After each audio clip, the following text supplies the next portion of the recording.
kembali lagi pada narasumber kita. Jadi memang tantangannya banyak ya. Nah, kalau menurut Pak Yul ini gimana ya?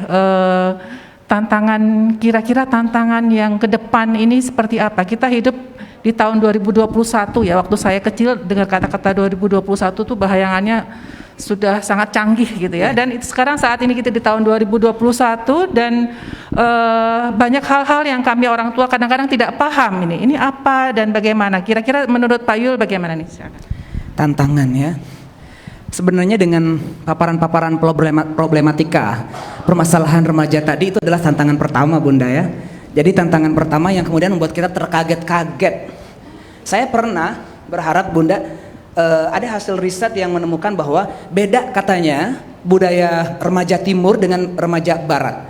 Remaja barat itu kan bebas, kemudian free sex mungkin, puberitas, menawan orang tua dan lain sebagainya. Namun ternyata hasil kajian kemudian mungkin di lapangan juga menemukan kayaknya mirip-mirip deh, sama polanya antara barat dengan mungkin temuan-temuan kita di sini. Nah, itu challenge, itu tantangan yang sangat berarti yang perlu kemudian dibangun kesadaran bagi orang tua untuk bisa terhubung dengan anak-anak remaja kita. Salah satu yang lain juga adalah, Bunda, misalnya challenge kita itu adalah kenapa remaja tawuran, kenapa remaja bermasalah di luar? Jawabannya adalah kabar Bunda Niken ini. Ya, jawabannya adalah pengasuhan untuk remaja harus diseriusi oleh saya, oleh kita semuanya, agar remaja-remaja kita yang 50% ini tumbuh menjadi remaja seperti tadi, genre sehat, produktif. Begitu, Bunda. Ya, terima kasih. Jadi memang masalah remaja tidak jauh dan bukan ada di dalam keluarga pertama ya. Jadi ini satu garis penting ya, semuanya kalau kita betulkan keluarga kita betulkan pengasuhan kita, insya Allah remajanya baik. Kalau menurut Alif gimana nih tantangan kita ke depan para remaja ini? Kita ke depan ini sepertinya dikatakan masa-masa ini masa-masa tak menentu gitu ya, disruptif ya, ages gitu ya. Menurut Alif gimana? Kalau menurut pandangan Alif sendiri, Bunda, tantangan yang sedang dihadapi oleh remaja masa kini adalah tantangan dari diri mereka masing-masing. Mengapa dari diri mereka masing-masing? Karena terkadang kita ingin mengikuti perkembangan zaman yang ada, namun kita tidak memahami atau tidak mementingkan terlebih dahulu resiko yang akan terjadi. Maka daripada itu, mari kita cintai diri kita sendiri dan mari kita baca situasi yang ada agar ketika nanti kita mengikuti perkembangan zaman, kita tidak dibodohi dengan zaman tersebut. Mengingat lagi ketika kita masuk di era revolusi 4.0 sekarang, perkembangan zaman itu semakin hari semakin meningkat.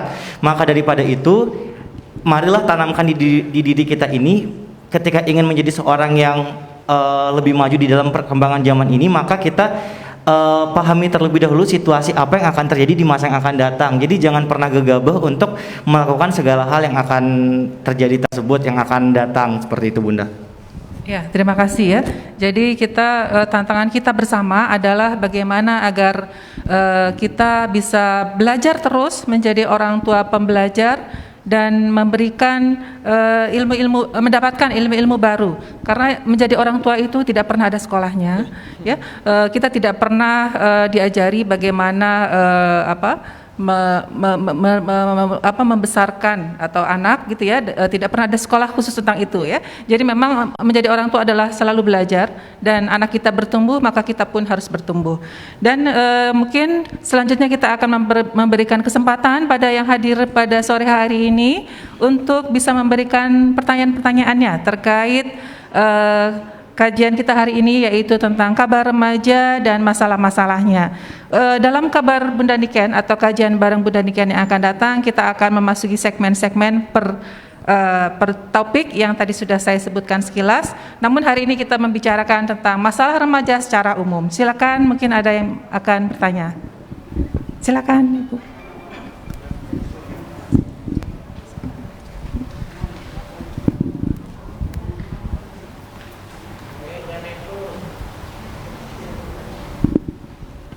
Assalamualaikum warahmatullahi wabarakatuh. Nama saya Hajah Munawarah dari Pokja 1 Tim Penggerak PKK Kota Mataram. Sekaligus saya di Kementerian Agama yang bertugas di kantor KUA Kecamatan Selaparang. Dan juga saya Dulu bersama Bunda Ibu Mujitahid mengawali pendirian Lembaga Perlindungan Anak di NTB ini. Jadi kami melakukan sosialisasi ke seluruh NTB dan seluruh elemen. Yang kami lihat pada saat kami memulai kegiatan perlindungan anak ini adalah bullying. Jadi anak-anak itu rata-rata menghadapi problem itu karena diolok, diejek, terutama terkait dengan stunting tadi. Kemudian yang kedua, dulu pedofil itu salah satunya biasanya bule yang melakukan.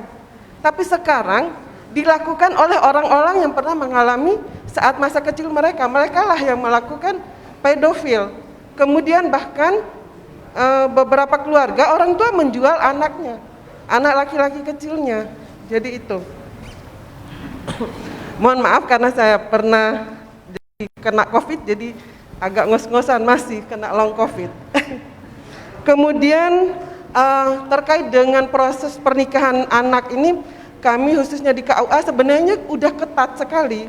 Tapi rata-rata memang yang menikah itu mau kebanyakan disirikan oleh orang tuanya. Kemudian pengadilan izin sebenarnya udah ketat. Jadi bisa menikah itu kalau udah ada izin pengadilan, kurang dari umur, kemudian surat pernyataan orang tua, itu jadi kembali ke tanggung jawab orang tuanya gitu. Jadi sebenarnya keran-keran untuk pernikahan anak itu sangat diperketat sekarang itu dibanding sebelumnya. Terutama setelah perjuangan dari PKK NTB terkait dengan umur pernikahan anak. Jadi mungkin bagaimana solusi kita semua agar masalah remaja ini sangat kita perketat. Karena terutama di kampung halaman kami, Dompu itu bunuh diri tinggi sekali. Jadi terpaksa dibuka ya lift. Ini masih keluarga kita, jadi saya tampar sih. Jadi mungkin itu karena saya agak sesak sedikit. Terima kasih. Assalamualaikum warahmatullahi wabarakatuh. Wabarakatuh ya. Mungkin langsung kita bahas saja ini. Atau ada satu lagi, ibu-ibu ingin yang dipertanyakan? Oh dari anak, silakan sayang.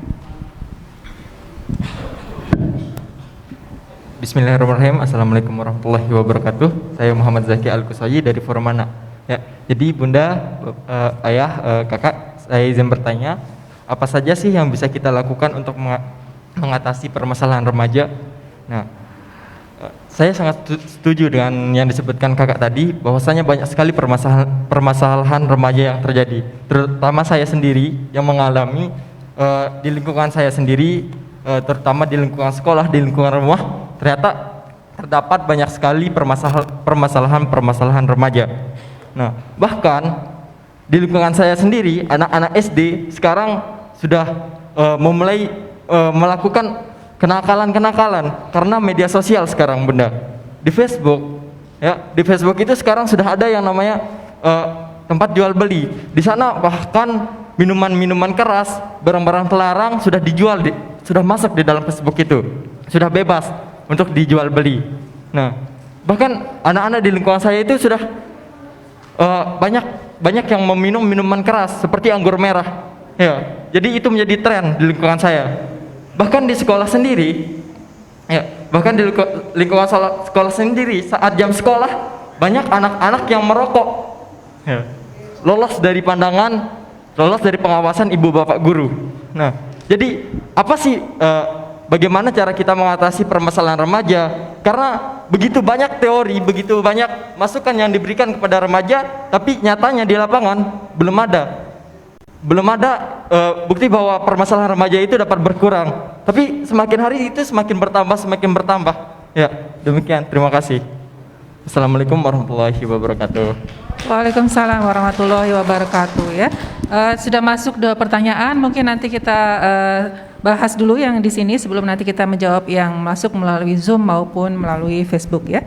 Jadi tadi pertanyaan dari Ibu Munawaroh dari tim penggerak PKK Kota Mataram yang sudah lama ya berkecimpung di bidang pembinaan karakter, terutama karakter remaja. Dan beliau bahkan sekarang tadi juga sudah menyinggung bahwa ternyata korban pedofil yang dulu menjadi korban saat ini sudah menjadi pelaku ya. Nah, ini satu bukti bahwa warisan keburukan ternyata bisa terus berjalan jika kita tidak lakukan sesuatu yang untuk menghentikannya ya. Dari mungkin ini sejalan juga dengan pertanyaan dari Zaki, menyampaikan permasalahan remaja itu ternyata banyak sekali ada di sekitar kita. Kita tidak mengatakan mungkin kalau keluarga yang baik-baik, soleh-soleh ya, itu pasti insya Allah jauh, tapi ternyata ada banyak ya di sekolah-sekolah dasar di sekitar kita, di SMP di sekitar kita, SMA di sekitar kita, itu masih banyak terjadi permasalahan-permasalahan remaja yang entah tadi mereka SD sudah miras ya, atau sudah merokok dan lain-lain. Ini kira-kira bagaimana ini ya, Pak Yul dan Alif, silakan. Oke, baik.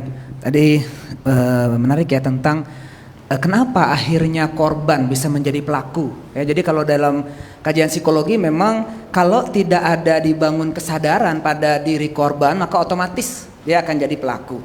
Jadi untuk memotong rantai otomatis itu, ini pertanyaan yang sama tadi juga saya ngisi remaja yang bertanya bagaimana memotong rantai sebagai pelaku bully. Kalau tadi Ibu misalnya mengangkat isu tentang kekerasan. Dulu saya korban dan sekarang memungkinkan untuk saya menjadi pelaku lagi. Nah, jadi saya kasih tips satu saja tadi buat remaja dan mungkin buat kita di sini karena waktu terbatas. Jadi adalah building awareness remaja, bangun kesadaran karena kenapa dia kemudian otomatis menjadi pelaku, karena dikontrol oleh unconsciousnya, alam bawah sadarnya, bahwa aku dulu pernah bla bla bla bla, sehingga pada saat dia berhadapan dengan situasi yang sama, maka dia caranya menyelesaikan dengan cara yang sama waktu lama dulu. Dan itu adalah yang mengkontrol adalah alam bawah sadarnya yang dia tidak bisa kendalikan. Tapi ketika kemudian alam bawah sadar mengendalikan, dia segera sadar, munculin alam sadarnya, oh aku adalah korban dulu, oh aku sekarang punya potensi melakukan hal ini, oh ini bla bla bla. Jadi memperbanyak gitu. Kalau dalam istilah psikologi disebut memperbanyak insight, memperbanyak kesadaran bahwa aku adalah orang yang beresiko. Nah, jadi itu bisa meminimalisir, mengurangi dampak otomatis dari korban menjadi pelaku. Kemudian kalau untuk siapa namanya tadi yang dari pelindungan anak, apa yang Zaki ya? Apa yang perlu dilakukan? Setuju Zaki. Teori itu perlu diterjemahkan dalam langkah-langkah yang lebih praktis, Zaki. Jadi banyak kajian-kajian teori itu juga diambil dari langkah-langkah praktis yang terbaik gitu.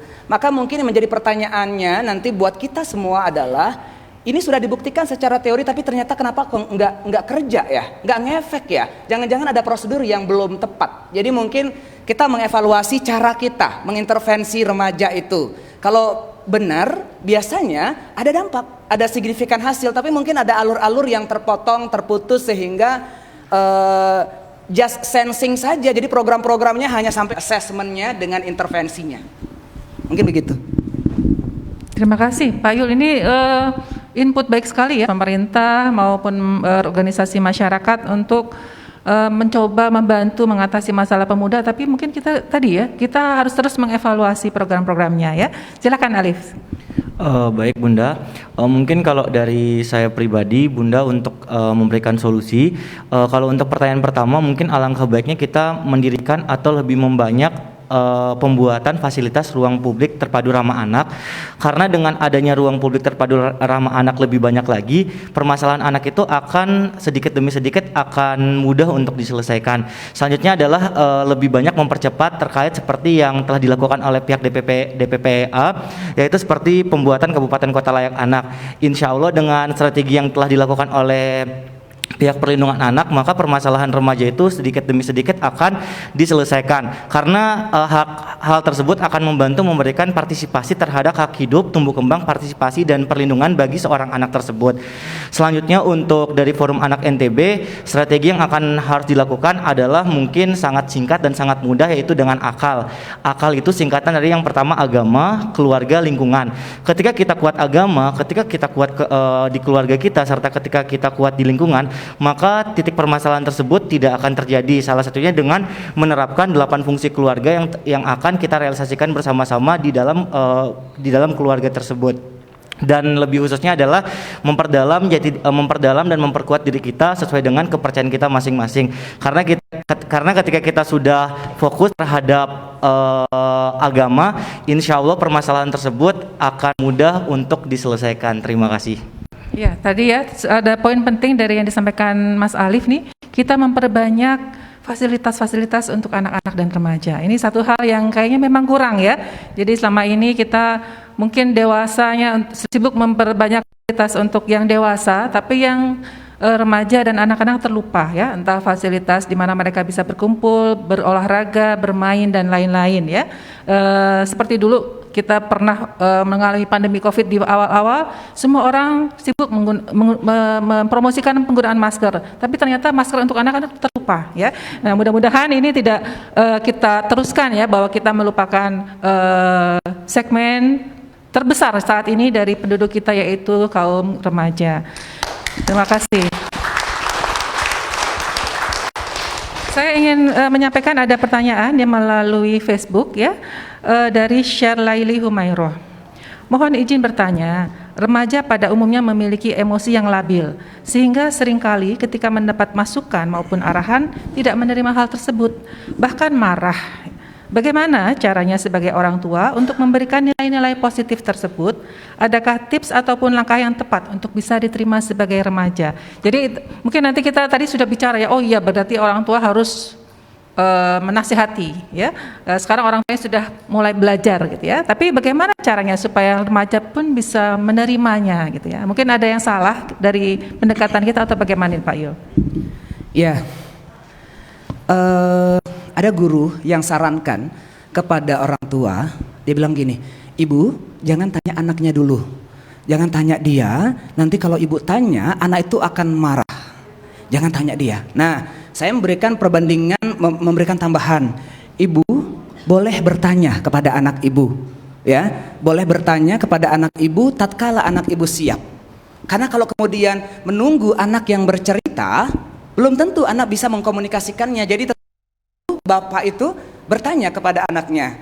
Ini kita minjem mungkin inspirasi ya bagi kita, ungkapan Ali bin Abi Thalib bahwa individu itu hatinya terbolak-balik. Kadang ada kondisi hati jiwa dia siap menerima mendengar, dan ada juga yang kadang kondisi hatinya tidak siap mendengar. Kalau kemudian dalam kajian psikologi adalah ya gelombang otak alfa.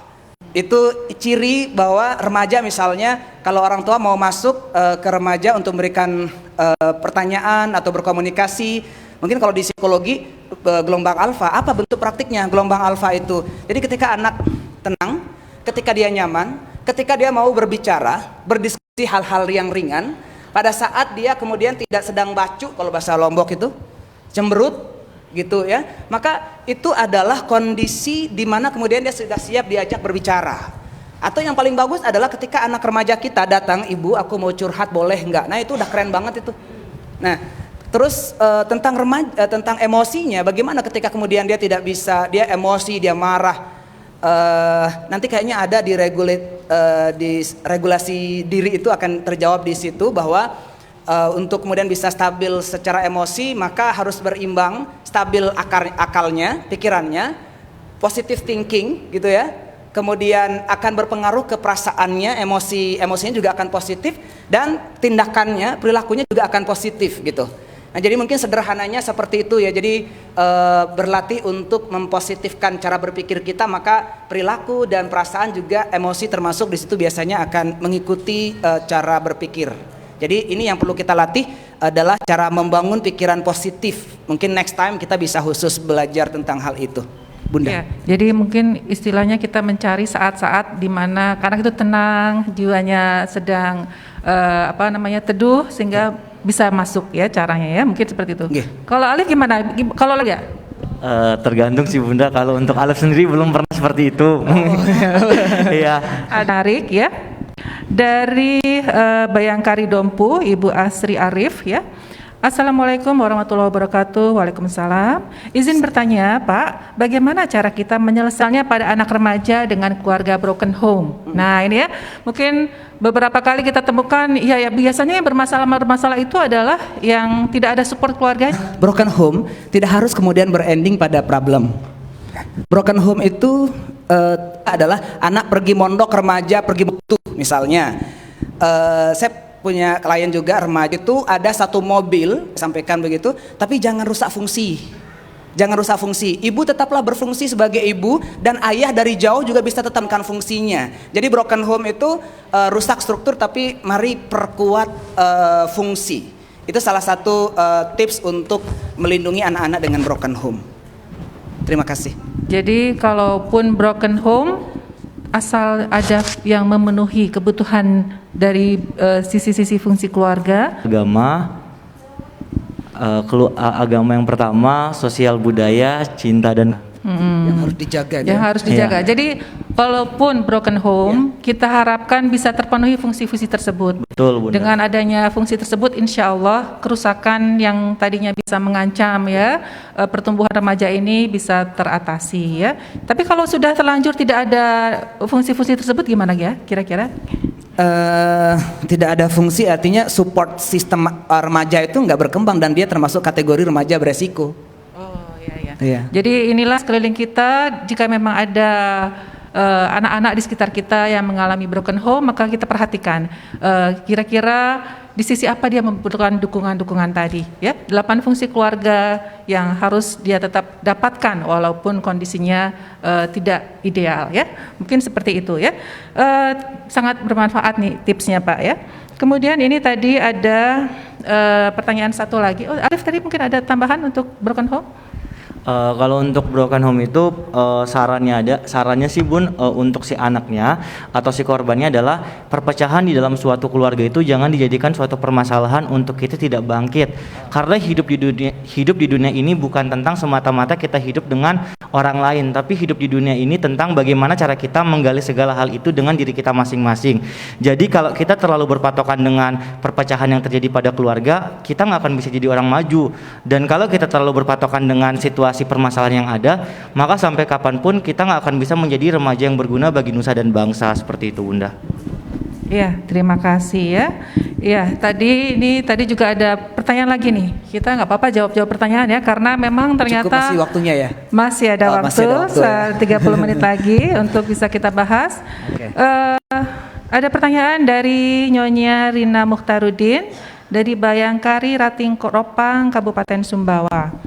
Izin bertanya, bagaimana cara menyampaikan dengan tepat, baik di usia dini maupun saat usia pubertas tentang edukasi seksualitas, terutama pada sekolah dasar, agar bahaya pergaulan bebas untuk anak dan remaja bisa kita hindari. Perlukah diskusi Zoom meeting gitu ya dengan orang tua atau dengan anak-anak untuk memberikan pengarahan bagaimana sebenarnya sebaiknya kita memberikan edukasi tentang seksualitas ini, karena memang ini satu hal ya yang menjadi tantangan kita biasanya orang umur tidak dengan bebas mengungkapkan hal ini. Kita cenderung membiarkan anak-anak tahu entah dari mana, padahal mungkin itu sumber-sumber yang salah ya. Kira-kira bagaimana sebaiknya Pak Yul tentang ini? Mungkin saya yang pedoman praktis-praktis aja, bagaimana sex education, tarbiyatul jinsiyah, sex education lah seperti itu ya. Untuk anak SD mungkin stressing point-nya adalah pada anak SD. Sederhana caranya, misalnya pastikan selesai toilet training anak-anak usia 4 tahun ya. 4 tahun itu sudah selesai toilet training, artinya dia udah bisa mandi sendiri di kamar mandi, cebok sendiri, tidak lagi BAB, BAK di depan halaman. Tapi dibawa ke kamar mandi, itu toilet training. Selesai, itu adalah sex education untuk anak SD. Kemudian tidak membuka baju di sini, auratnya ditutup ya, ganti baju di ruang yang tertutup, it's sex education juga. Itu sex education juga. Kemudian langkah-langkah praktis sex education lagi yang lain adalah misalnya minta izin saja masuk ke kamar orang tuanya, itu udah sex education juga. Kalau masuk ke kamar ayah bunda, ketuk pintu dulu boleh masuk enggak, misalnya itu adalah sex education juga. Sex education juga untuk anak SD agar misalnya tadi menghindari korban pedofil itu adalah memberitahukan kepada dia tentang misalnya ya paling sederhana kan di dalam lagu sentuhan boleh sentuhan tidak boleh itu Bapak Ibu ya, agar anak-anak bisa memahami bahwa kamu tidak boleh menyentuh bagian-bagian sensitif dari orang lain yang ada di dalam tubuhnya, misalnya. Begitu juga bagian tubuhmu yang ada dalam dirimu yang tertutup, yang engkau jaga, nggak boleh juga disentuh oleh orang lain dengan alasan apapun, misalnya kecuali ayah ibu mengetahui untuk pemeriksaan dokter dan lain sebagainya, misalnya. Itu juga adalah sex education. Nah, ini sex education ini juga biasanya berjenjang-jenjang ya. Kalau untuk anak SD mungkin seperti itu praktisnya, Bunda. Terima kasih. Kalau untuk SMP dan SMA mungkin juga berjenjang ya. Jadi memang pelajaran sex education kita harapkan juga menjadi bagian yang terintegrasi dalam pendidikan sesuai dengan jenjang mereka. Kadang-kadang ini terluput ya. Kalau di sekolah negeri atau sekolah-sekolah umum hanya masalah pendidikan akademik saja gitu ya. Hal-hal mengenai tentang karakter, tentang akhlak ini kadang-kadang kita terpaksa berharap pada keluarga gitu ya, dan tidak semua keluarga ternyata memahami pentingnya untuk memberikan dasar-dasar yang baik. Kalau Alif gimana, Alif? Dulu pernah dapat sex education dari siapa nih ceritanya? Kalau dulu pernah sih dapat sex education dari orang tua, Bunda, yang dimana dulu tuh kayak memang seperti yang disampaikan oleh abang kita tadi seperti itu. Namun kami di generasi berencana, Bunda, punya strategi yaitu dengan menggunakan 3 segmentasi, Bunda, yang kami beri nama segmentasi berani, beraksi, dan berkolaborasi. Yang dimana 3 segmentasi berani, beraksi, berkolaborasi ini kita melakukan pendidikan seks edukasi kepada anak-anak itu sesuai dengan segmentasi usianya mereka. Sehingga ketika kita memberikan edukasi ke anak-anak yang berbasis SD atau TK itu, kita tidak mengedukasi tentang pendidikan seks yang harus dipahami oleh maupun anak SMA. Makanya daripada itu kami dari generasi berencana melahirkan modul tentang kita yang kita beri nama ini tentang aku, kamu, dan kita semua, tentang tubuh dan perasaan, yang kita lahirkan dengan 3 segmentasi yang berani, beraksi, dan berkolaborasi. Seperti itu, Bunda. Ya, jadi ini adalah sebuah aksi yang dilakukan oleh teman-teman genre kepada rekan-rekan remaja ya. Jadi kita juga bisa punya harapan ini kepada genre. Tepuk tangan dulu untuk genre. Karena dari ini Ketut Sujati atau Gumu Galuh dari Batu Raja, Sumatera Selatan. Dari Sumatera. Izin bertanya, bagaimana caranya orang tua menanamkan karakter siap kerja pada anak remaja? Nah, ini tadi ya, mungkin ini salah satu topik yang akan dibahas detail di kabar Bunda Niken selanjutnya, namun nanti kita minta bocorannya sedikit dari Pak Yul. Bagaimana caranya menanamkan karakter siap kerja pada anak remaja, sedang waktunya untuk sekolah sangat padat, tapi materi siap kerja belum diperoleh di bangku pendidikan. Ya, sedikit bocoran mungkin ya, nanti akan diperdalam oleh Bunda, ayah Bunda semuanya di dalam kajian independensi remaja, kemandirian remaja. Tips sederhana juga adalah perkenalkan anak-anak tentang lingkungan kerja. Lingkungan kerja, okupasi atau bekerja itu pada anak itu sudah mulai bisa diperkenalkan pada anak-anak SMP, hal-hal yang sederhana. Misalnya buat hiasan bunga seperti ini, itu kan juga adalah hobi yang kemudian bisa dia online shopkan misalnya, itu juga sudah mulai ranah bekerja. Jadi bekerja kita tidak memahami sebagai sesuatu yang lamar kerja di perusahaan, duduk diam, enggak. Tapi kemudian hal-hal yang dilakukan oleh remaja milenial saat ini itu juga adalah sudah masuk ke ranah bekerja ya. Itu yang pertama. Kemudian yang kedua, pastikan minat remaja kita. Bapak dan Ibu, untuk remaja itu pertumbuh kembangan minat bakatnya itu memang cenderung berubah-ubah, dan mulai usia 16 tahun ke atas, 14 tahun ke atas biasanya udah mulai stabil. Saya akan jadi ini, saya akan jadi ini. Nah, di sebelum 14 tahun itu boleh kalau misalnya anak-anak kita belum dapat secara menyeluruh di sekolah tentang kerja, jadi dokter itu seperti apa, psikolog seperti apa, hukum seperti apa, orang tua boleh dong memperkenalkannya. Misalnya nih Alif sekarang di Fakultas Hukum, di bedah profil nanti kalau kamu jadi di hukum itu kamu akan jadi seperti Alif, nanti ke depan adalah bla bla bla bla. Itu boleh kok diperkenalkan pada anak SMP kelas 3, kelas 2 bisa, tanpa harus menunggu penjurusan di SMA, agar anak-anak kita bisa lebih cepat untuk siap punya paradigma berpikir bahwa oh aku akan jadi itu nanti, kerja itu nanti kita.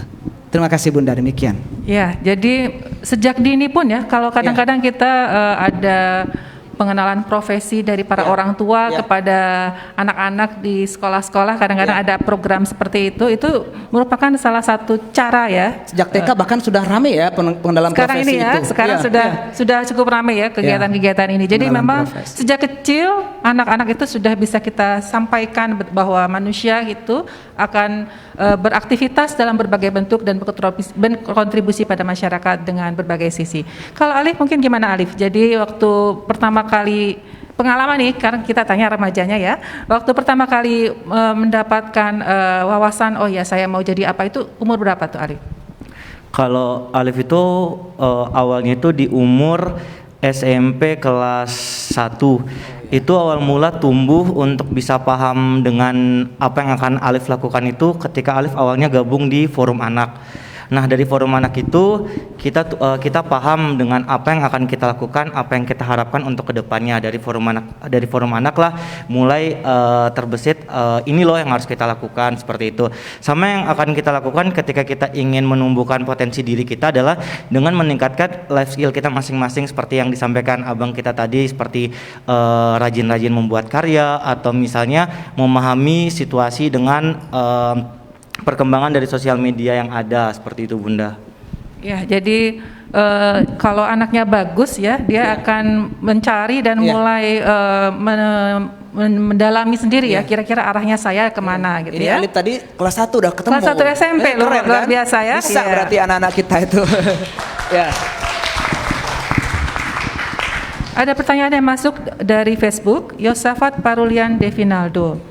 Izin bertanya Bunda, bagaimana cara mengatasi permasalahan remaja sekarang yang berkaitan dengan fenomena orientasi seks yang terlalu over sehingga mencari pelampiasan yang salah ya. Jadi ini juga ya ada nanti mudah-mudahan dalam satu topik yaitu self-regulated mungkin ya, tentang bagaimana mengatasi dan mengelola diri sendiri dari remaja. Tapi nggak apa-apa, kita tanya bocorannya lagi hari ini supaya menarik nanti dan bersemangat di kajian selanjutnya. Silakan Pak Yo. Baik, seks menyimpang misalnya, deviasi seksual, banyak bentuknya kan, Mbak, teman-teman semuanya, Bapak dan Ibu. Sekarang ini kan misalnya mohon izin ya, LGBT itu juga udah ada pada anak-anak. Video LGBT juga ada anak usia 10 tahun, 9 tahun pelakunya ada gitu. Masya Allah, ini sayang banget ya, dan kita harus melindungi mereka gitu ya. Nah, seks itu adalah Bapak Ibu tumbuh kembangnya di usia remaja, usia 10 tahun, 9 tahun. Anak-anak kita sudah mulai memiliki orientasi seksual karena Allah berikan fitrah seks sudah bertumbuh di situ gitu. Nah, 10 tahunan sudah ada beberapa ya. 11 tahun biasanya lagu dewasa dan lain sebagainya. Terus bagaimana preventifnya mencegah penyimpangan seks kepada anak atau remaja? Edukasi yang menyeluruh ya. Jadi kalau tadi misalnya Alif menyampaikan di aksi kolaborasi itu mungkin bisa disiarkan lagi agar menguat sehingga identitas diri benar. Teman-teman semuanya, Bapak dan Ibu, kenapa anak-anak kita misalnya terjebak dalam perilaku seks menyimpang juga misalnya ya, adalah ada cara berpikir yang salah di usia remaja itu kan. Kalau dalam kajian barat Bapak Ibu, dia kognitifnya udah jadi tapi emosinya belum, sehingga berbenturan antara emosi dengan kognitif ini yang tidak bisa dia kendalikan dan akhirnya memilih menyimpang. Awalnya mungkin trial, coba-coba, ternyata asik. Jadi seks itu jangan coba-coba karena itu adalah masalah seksual. Misalnya mohon maaf, saya pernah punya klien itu yang akhirnya menjadi homoseks adalah dia main dari kelas 1 SMP, mohon izin, dia pegang pantat temennya, kan cuman main Pak, cuman main-main aja, senang-senangan aja. Tapi 3 tahun berikutnya dia udah coming out, I'm gay. Jadi seks itu jangan main-main. Jadi seks itu adalah sesuatu yang mulia, sesuatu yang mungkin ekspresinya hanya bisa nanti setelah pernikahan dan memang harus komprehensif pendalamannya ya, pemahamannya kepada anak-anak. Terima kasih Pak Yul. Kalau Alif kiri, bagaimana? Mungkin pernah ada pengalaman ketemu dengan remaja-remaja yang memiliki masalah orientasi terhadap seksnya ini agak luar biasa gitu. Kira-kira pernah nggak Alif? Kalau untuk ketemu itu pernah Bunda, karena waktu itu kebetulan ketika gabung di forum anak ada salah satu orang yang kita kenal, ternyata dia terkena pedofil anak. Nah, disitulah muncul benak kita, ternyata memang salah satu strategi yang harus kita lakukan untuk mengatasi permasalahan ini adalah dengan melakukan pendidikan seks itu sejak dini gitu.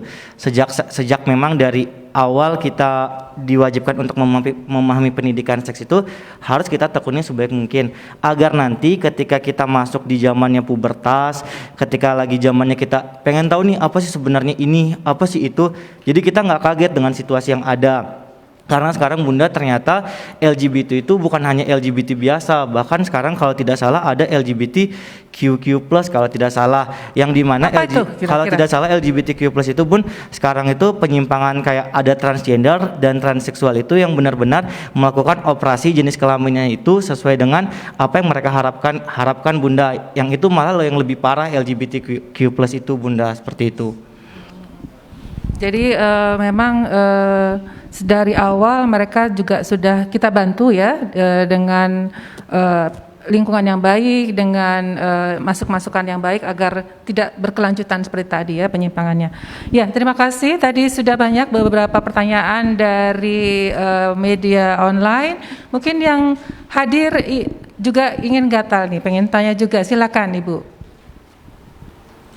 Dari sisi kiri, mungkin dari tim penggerak PKK atau dari Majelis Taklim, silakan.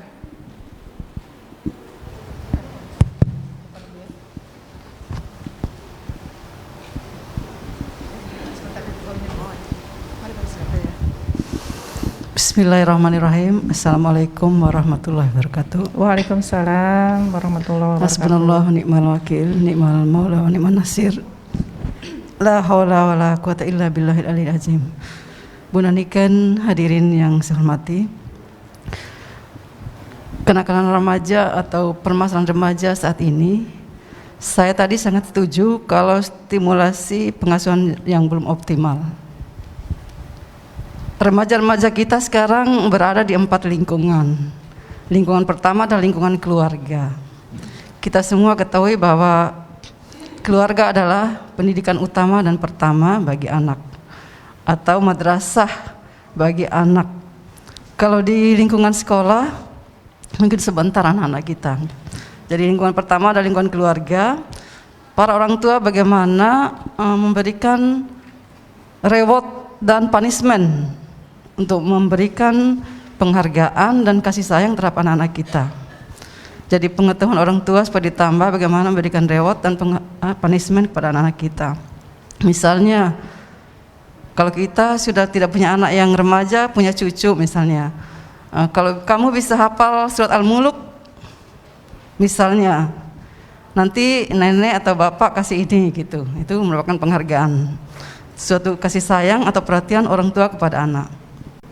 Itu yang ada di lingkungan keluarga. Yang kedua lingkungan sekolah. Lingkungan sekolah cuma sebentar. Sekarang banyak anak-anak kita yang putus sekolah, yang akhirnya nikah di bawah umur. Itu peran orang tua atau para guru dan sekolah itu komunikasi yang intens supaya diaktifkan kembali. Kemudian yang ketiga, komitmen para pemimpin kita untuk membuat awik-awik dari tingkat tinggi maupun tingkat desa sampai RT. Kayak tadi ada miras ya, anak-anak kita SD sudah minum-minum, sudah merokok itu kan. Padahal di desa, di kampung-kampung desa kita ada babinsa, ada polisi di situ kan. Itu kerjasama, jadi komitmen pemimpin untuk membuat awik-awik atau peraturan yang ada. Terima kasih. Assalamualaikum warahmatullahi wabarakatuh. Terima kasih Ibu. Mohon maaf, namanya siapa? Nama Ibu Hajah Siti Junari. Ibu Hajah Siti Junari. Alhamdulillah sekarang sudah mulai panas ya hadirinnya. Jadi sekarang sudah mulai tergerak nih, pertanyaan-pertanyaan mulai timbul. Assalamualaikum warahmatullahi wabarakatuh. Dulu pada saat bond training leadership untuk kalangan dewasa, tapi pada saat kayu bakar, bagaimana cara membangun solidaritas dalam bentuk games apa segala, dan ada sosok kakak pembina yang menjadi panutan kami. Itu melekat sampai kami memiliki anak sekarang. Nah, yang saya rasakan sebagai seorang ibu dari anak-anak yang memasuki remaja, itu sangat kurang sekali. Penggunaan akses HP itu sangat tinggi. Nah, kenapa tidak kondisi juga sekarang sudah di perumahan-perumahan tuh rata-rata udah bukan rahasia lah, anak-anak main tuh udah nggak ada pakai masker, tapi asal tetap jaga prokes.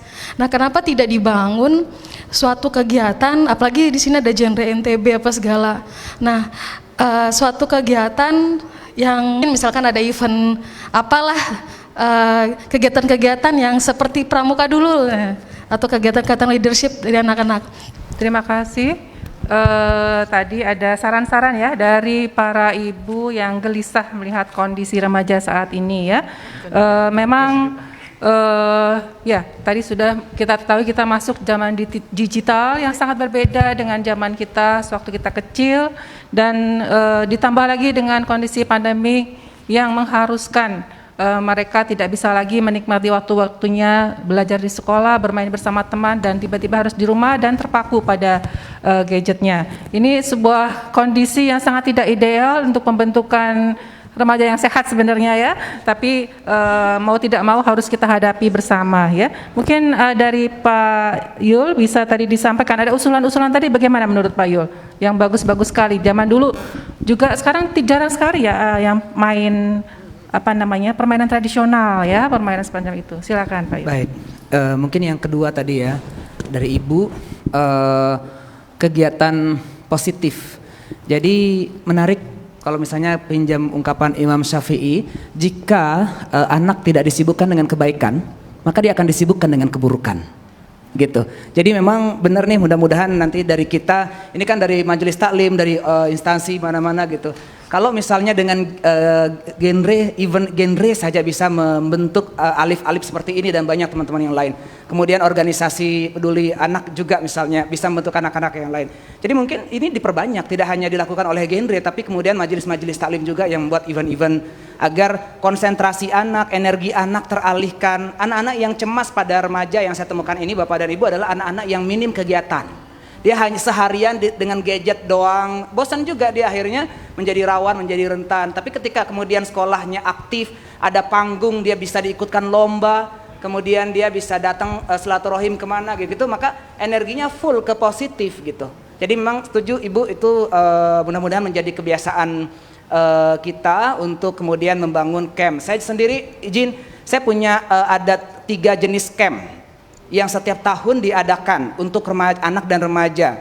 Amazing Fun Camp untuk liburan, kemudian Ramadan Camp, dan Akil Balik Camp. Jadi itu konsep-konsep pramuka itu sangat berdampak. Bahkan kemudian ada khusus edik camp untuk anak-anak yang beresiko kecanduan, 3 hari bisa stabil dia dengan kegiatan-kegiatan pola pramuka seperti yang Ibu usulkan tadi. Jadi itu keren, tinggal banyak orang mau bergerak mewadahi anak-anak remaja kita dengan kegiatan-kegiatan itu. Terima kasih Ibu. Ya, tepuk tangan. Luar biasa nih Pak Yul. Mungkin program-programnya bisa kita belajar ya. Nanti dari beberapa majelis taklim atau kumpulan ibu-ibu belajar pada Pak Yul ini bagaimana menyelenggarakan camp ya, terutama supaya bisa memberikan aktivitas positif bagi remaja kita. Kalau Alif, menurut Alif gimana tadi saran-saran dari ibu-ibu itu tadi, kira-kira ya sangat bisa diterima atau bagaimana? Ada saran tambahan? Baik, terima kasih untuk saran dari Ibu tadi. Kami sangat senang. Mungkin alangkah baiknya akan kita lakukan bersama-sama ke depannya adalah melakukan kolaborasi program. Karena ketika kita membuat program itu, maka kita patut dan perlu untuk melakukan kolaborasi agar nantinya segala target yang kita harapkan bersama-sama ini, salah satunya target menurunkan permasalahan remaja ini dapat diselesaikan sebagaimana yang kita harapkan.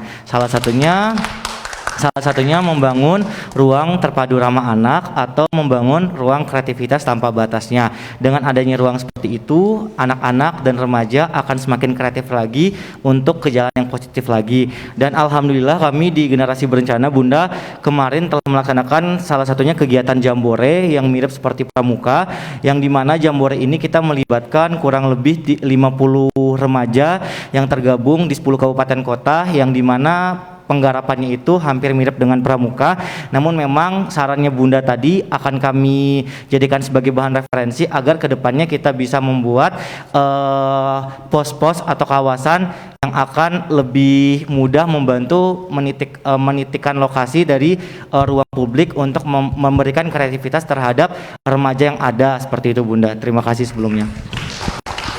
Ya, luar biasa ya. Jadi para pemirsa, hari ini kita sudah mendapatkan wawasan tentang remaja kita. Remaja yang saat ini menjadi pelaku dari kegiatan-kegiatan masyarakat. Mereka ada 50%, lebih dari 50% masyarakat yang ada di sekitar kita, dan mereka lah yang menjadi harapan kita karena mereka yang akan menggantikan kita atau mereka akan menjadi beban bagi negara kita. Dan dalam kajian Bunda Niken yang selanjutnya, insya Allah akan kita laksanakan dalam 2 pekan lagi. Kita bertemu lagi dalam topik pengasuhan dan perkembangan remaja. Dalam topik tersebut kita bahas bagaimana sebenarnya konsep yang diajarkan oleh agama Islam tentang perkembangan akil balik remaja, tentang bagaimana mengasuh mereka, bagaimana memberikan wawasan yang baik kepada mereka dan sesuai dengan perkembangannya. Nanti kami akan mengundang seorang tuan guru dan seorang remaja juga sebagai narasumber. Sebelumnya saya sampaikan juga kegiatan ini akan dilakukan setiap 2 pekan sekali sampai selesai. Kita ada 8 kompetensi yang tadi sudah disampaikan. Mudah-mudahan para pemirsa tetap bersemangat dan memberikan atensi yang baik untuk kegiatan ini. Terima kasih banyak untuk perhatiannya dan kehadirannya pada sesi hari ini. Alhamdulillah tadi kita sudah mendapatkan beberapa pertanyaan, dan untuk pertanyaan-pertanyaan yang masuk akan ada hadiah atau door prize dari Bank NTB Syariah.